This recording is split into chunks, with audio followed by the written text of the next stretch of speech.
Assalamualaikum warahmatullahi wabarakatuh. Waalaikumsalam warahmatullahi Waalaikumsalam wabarakatuh. warahmatullahi wabarakatuh.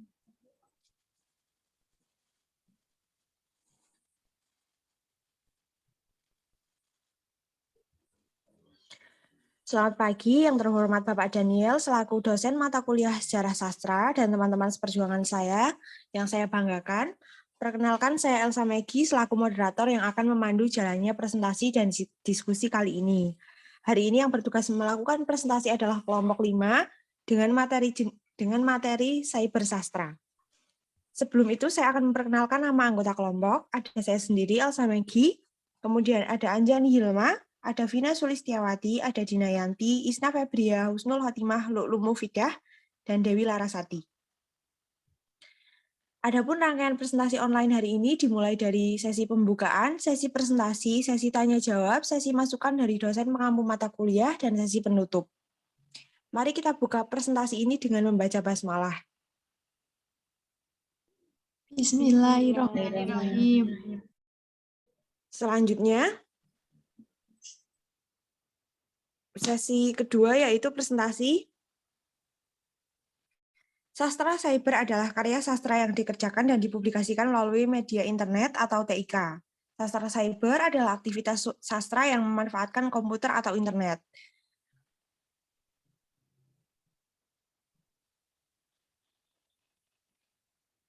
Kepada pemateri 1, Dina dan Vina, saya persilahkan. Yang pertama yaitu istilah sastra cyber. Istilah sastra cyber mulai populer memang baru beberapa dekade terakhir. Lebih tepatnya pada saat budaya internet tumbuh berkecamuk di Indonesia. Endra Swara memaparkan definisi sastra cyber bermula dari kata cyber sastra yang dapat dirunut dari asal kata yakni cyber, yang dalam bahasa Inggris tidak bisa berdiri sendiri, melainkan terjalin dengan kata lain seperti cyberspace, cybernet, dan cybernetic. Cyberspace berarti ruang komputer yang saling terjalin membentuk budaya di kalangan mereka. Cybernet berarti pengendalian proses menggunakan komputer. Lalu cybernetics yakni mengacu pada sistem kendali otomatis, baik dalam sistem komputer atau elektronik maupun jaringan syaraf. Dari pengertian ini dapat dikemukakan bahwa cyber sastra atau sastra cyber adalah aktivitas sastra yang memanfaatkan komputer atau internet. Nangwe dalam bukunya yang berjudul Influence of the World Wide Literatur menyebutkan bahwa sastra cyber diperkirakan lahir untuk pertama kalinya pada tahun 1990. Namun baru semenjak tahun 1998 mulai mencapai popularitasnya. Setelah itu, komunitas-komunitas sastra cyber banyak bermunculan dengan memanfaatkan teknologi seperti situs, mailing lists atau milis, forum, dan kini juga blog.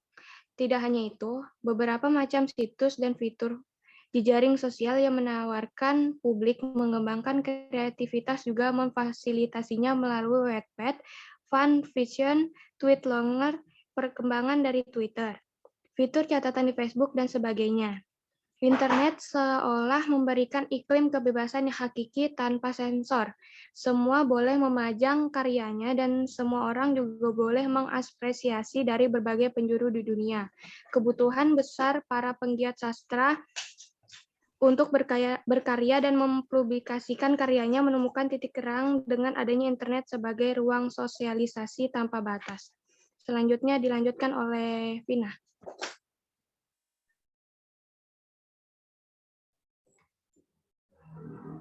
Ya, selanjutnya sastra cyber di Indonesia mulai dikenal oleh khalayak di akhir tahun 1990-an dan ditandai dengan peluncuran buku analogi puisi cyber berjudul Gratitude maksud saya. Pada tanggal 9 Mei tahun 2001 di Puri Jaya Hotel Zahid Jakarta yang digawangi oleh Sultan Ikhwan Sukri Munaf, Nanang Suryadi dan teman-teman lainnya. Mereka tergabung dalam satu yayasan, yaitu Yayasan Multimedia Sastra atau YMS. Kemunculan buku tersebut menuai pro dan kontra di kalangan masyarakat yang bergelut di bidang sastra. Bahkan peluncuran analogi ini sempat mengundang kritikan baik terhadap wujud bukunya maupun terhadap kualitas puisinya. Namun, hal itu tidak membuat Usman KJ Suharjo tahun 2001 mengusulkan agar hari peluncuran buku antologi puisi cyber tersebut diperingati sebagai Hari Sastra Cyber Indonesia. Sebenarnya, selain rilisan buku tersebut, telah terbit pula Cyber Graffiti tahun 2001, yakni kumpulan isai dari para kritikus sastra yang direvisi menjadi Cyber Graffiti. Yaitu polemik sastra cyberpunk tahun 2004, kumpulan cerita pendek Graffiti Imadi tahun 2002, kemudian ada juga menerbitkan dalam format CD, antologi puisi digital Cyber Puitika tahun 2002. Antologi puisi digital Cyber Puitika ini merupakan terbitan Yayasan Multimedia Sastra juga di Agustus 2002 di Lembaga Indonesia Perancis, Yogyakarta, yang berisi 169 puisi dari 55 penyair. Penerbitan antologi puisi dalam bentuk CD ditujukan sebagai tanggapan atas protes penerbitan buku Demo Alternatif Media Sastra untuk pengembangan sastra Indonesia dan pemersatu berbagai bidang seni dan seniman. Saya kembalikan ke moderator. Baik, kepada pemateri 2, Dewi dan Husnul, saya persilakan. Alasan penulis tertarik pada sastra cyber. Sejak munculnya keberagamaan bentuk-bentuk sastra cyber yang semakin menjamur, anggapan sastra cyber dalam kancah kesusastraan Indonesia pun ditanggapi dan diapresiasi secara berbeda-beda. Ada yang menanggapi secara positif, namun juga tidak jarang yang melontarkan pendapat negatif. Selain paparan yang telah disebutkan di atas, sejatinya ada beberapa alasan lain yang membuat para penulis tertarik untuk terjun ke dunia sastra cyber. Pertama, disinyalir penulis-penulis ingin mencari model baru kreativitas dan ingin meninggalkan tradisi lama yang menjenuhkan. Mereka menganggap bahwa sastra cyber adalah ladang baru yang menjanjikan. Kedua, di antara penulis tersebut ada yang segera ingin mencari popularitas. Lewat dunia sastra cyber yang terbatas komunitasnya, sebaliknya diri pengarang dapat mudah tersebar ke seluruh penjuru dunia. Nama mereka tak perlu harus melewati wisuda khusus karena dapat terangkat dan segera terkenal ke seluruh jaringan cyber. Selanjutnya dilanjutkan oleh Mbak Husnul Khotimah. Baik, Mbak Dewi Larasati. Saya akan melanjutkan materi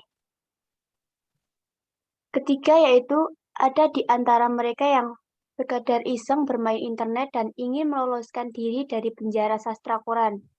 Mereka beranggapan bahwa sastra koran dan buku terlalu hegemonik. Masing-masing penerbit memiliki strategi, ada model KKN, korupsi, kolusi, dan nepotisme di dalamnya sehingga tak semua karya penulis pemula bisa dimuat. Berangkat dari alasan tersebutlah, maka dunia sastra cyber menjadi tawaran yang menarik. Keempat, latar belakang yang mendorong maraknya sastra cyber juga disebabkan sulitnya merobos dunia penerbitan di tengah persaingan ketat yang memanjarkan ide kreatif para penulis pemula. Dengan menayangkan karya-karya tulis ke sebuah situs sastra atau jejaring sosial, para penulis tersebut berharap mendapatkan tanggapan positif dari masyarakat tanpa menunggu keputusan editor yang terlalu lama. Selain itu, pemanfaatan kemajuan teknologi juga menjadi faktor pendorong tersendiri. Oleh karenanya, jika ditilik lebih jauh lagi, perkembangan ilmu pengetahuan dan teknologi dan implikasinya terhadap sastra cyber sebenarnya juga turut berkontribusi dalam merefleksikan perubahan kondisi sosial yang terjadi di masyarakat ke arah lebih modern sebelumnya. Baik, dari saya kembalikan ke moderator. Terima kasih. Selanjutnya, kepada pemateri 3, Lulu dan Isna, saya persilakan. Untuk yang ketiga adalah kelemahan.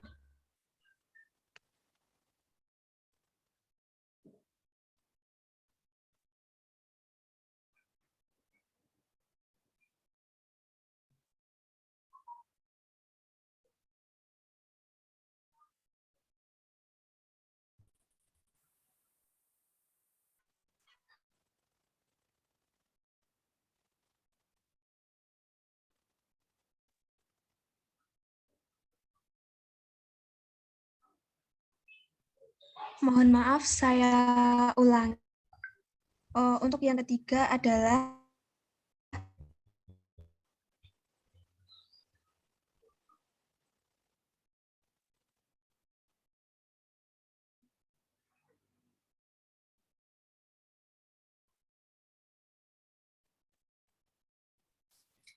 Untuk yang ketiga adalah kelemahan. Kehadiran sastra cyber di Indonesia memang dapat dikatakan tergolong muda.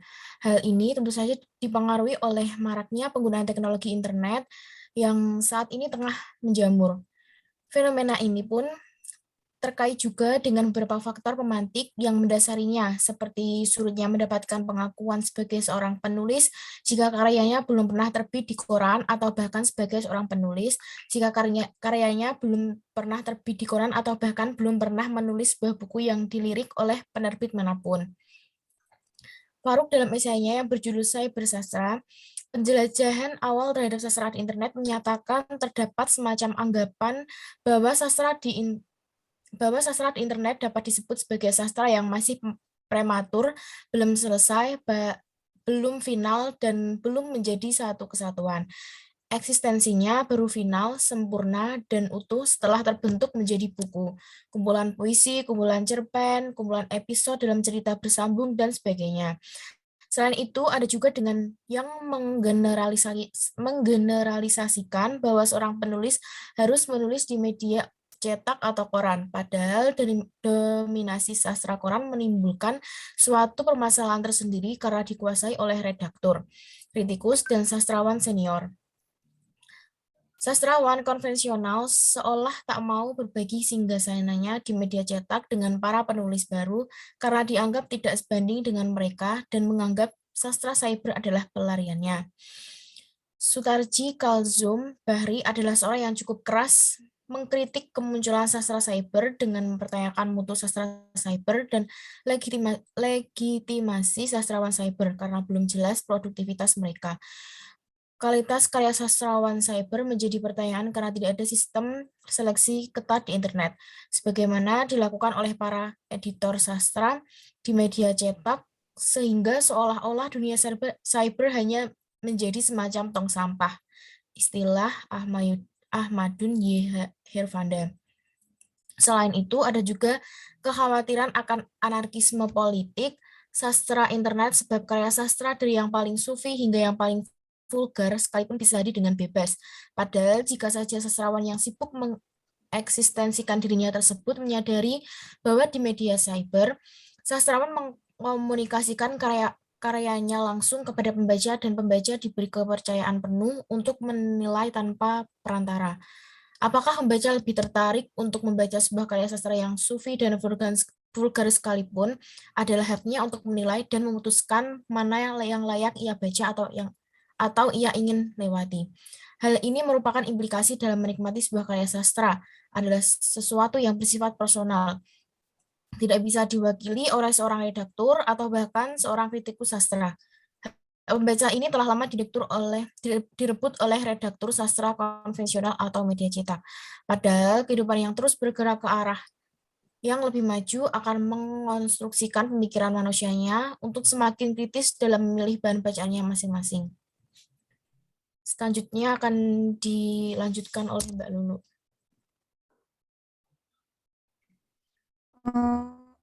Untuk selanjutnya, selain itu, anggapan sisi kelemahan lain yang dimiliki oleh sastra cyber yaitu karena karya sastra Indonesia nantinya akan semakin menjamur sehingga karya sastra semakin miskin kritik. Pada akhirnya karya sastra Indonesia hanya untuk diciptakan.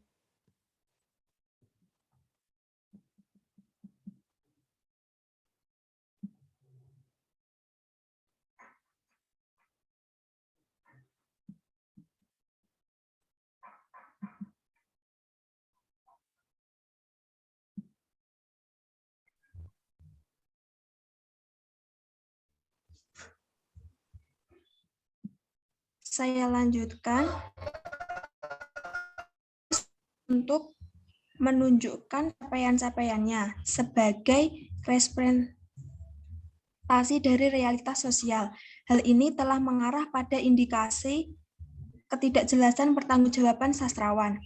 Perihal dugaan kelemahan lain yang juga terdengar adalah seperti yang dikemukakan oleh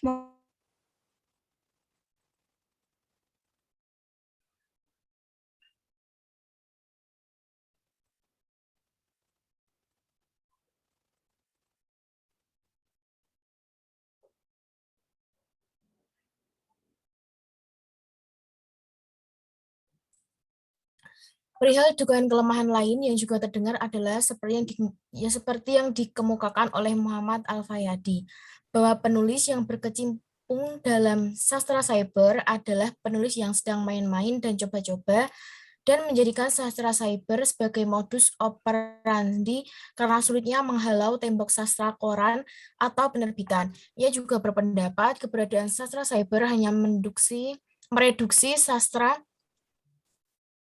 sebatas pada hiburan dan entertainment belaka. Padahal sastra dipandang sebagai hidden message yang membawa sekaligus menyiratkan pesan substansi untuk memajukan peradaban umat manusia. Selain itu, permasalahan mengenai hak cipta dan masalisasi juga memudahkan lahirnya plagiator dengan sistem copy-paste yang bukan hanya pengikut atau terpengaruh paham tertentu.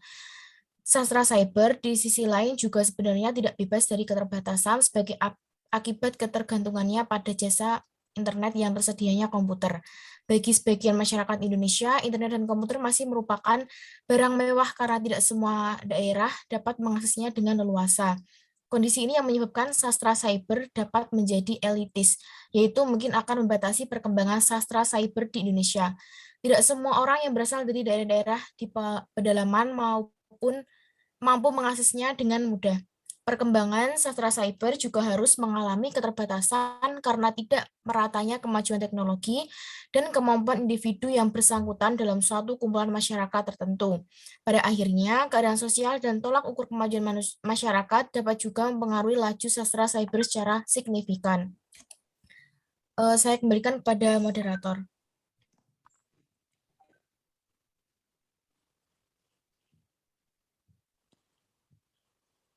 Yang terakhir, kepada pemateri 4, saya persilahkan.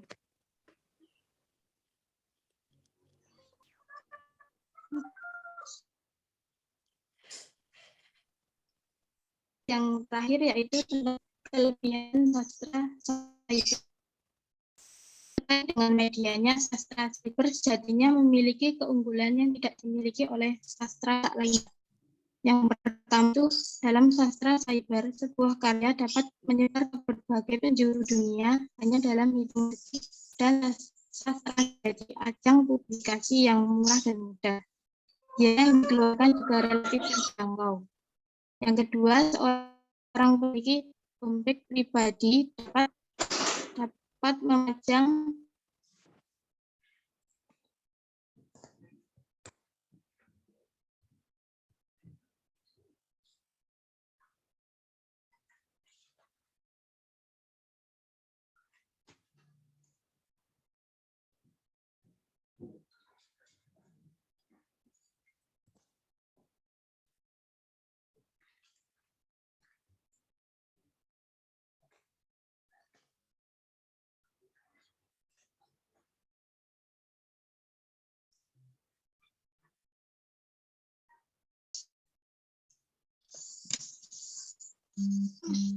saya lanjutkan. Yang kedua,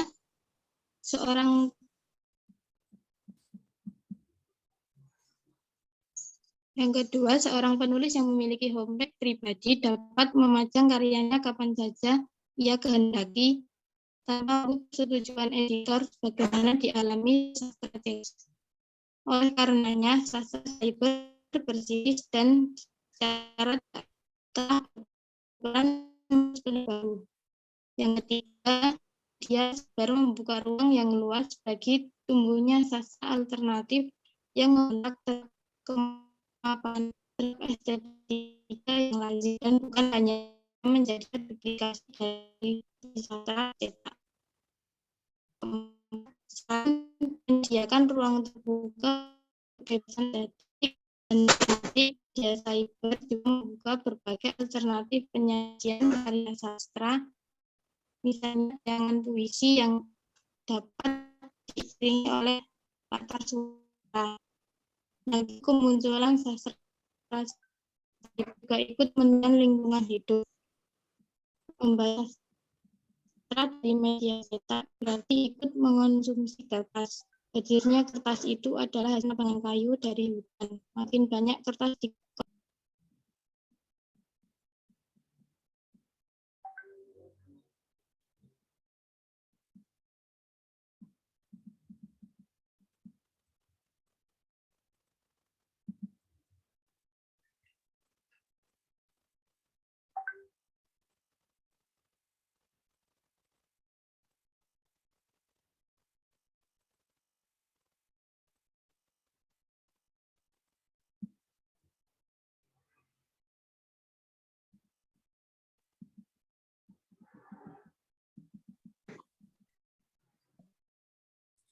Saya akan membacakan ulang mengenai kelebihan yang terakhir tadi.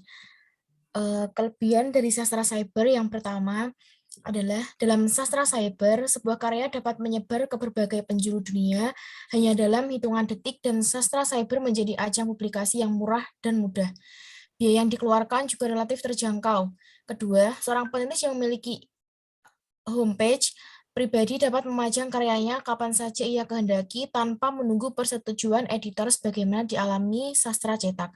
Oleh karenanya, sastra cyber bersifat demokratis dan secara tidak langsung sastra cyber juga telah berperan melahirkan penulis-penulis baru. Ketiga, media cyber membuka ruang yang luas bagi tumbuhnya sastra alternatif yang memberontak terhadap kemapanan terhadap estetika yang lazim, dan bukan hanya menjadi media duplikasi dari tradisi sastra cetak.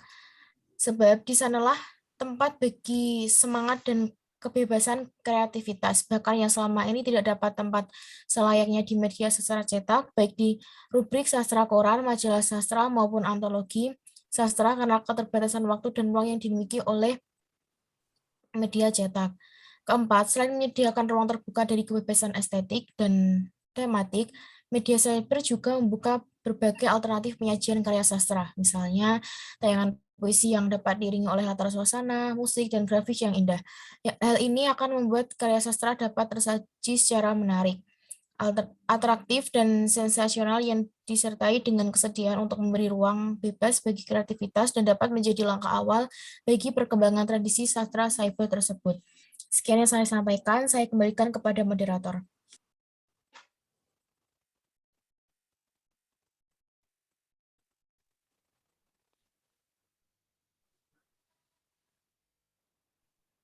Ya, kesimpulannya adalah kehadiran sastra cyber ini merupakan keunikan yang dalam penyajiannya menggunakan media modern, yaitu internet. Sastra cyber menjadi jembatan untuk merespon dinamika kehidupan sosial di masyarakat. Kemunculan sastra cyber ini menumbuhkan berbagai pendapat yang tidak homogen, karena pada realitasnya ada beragam penilaian yang menanggapi fenomena sastra cyber tersebut. Tetapi dengan adanya sastra cyber ini, pengarang atau penulis bisa dengan luas mempublikasikan karyanya sehingga akan banyak yang membacanya. Demikianlah kegiatan presentasi dan diskusi hari ini. Saya selaku moderator meminta maaf atas segala kesalahan. Wassalamualaikum warahmatullahi wabarakatuh. Waalaikumsalam warahmatullahi wabarakatuh. Waalaikumsalam.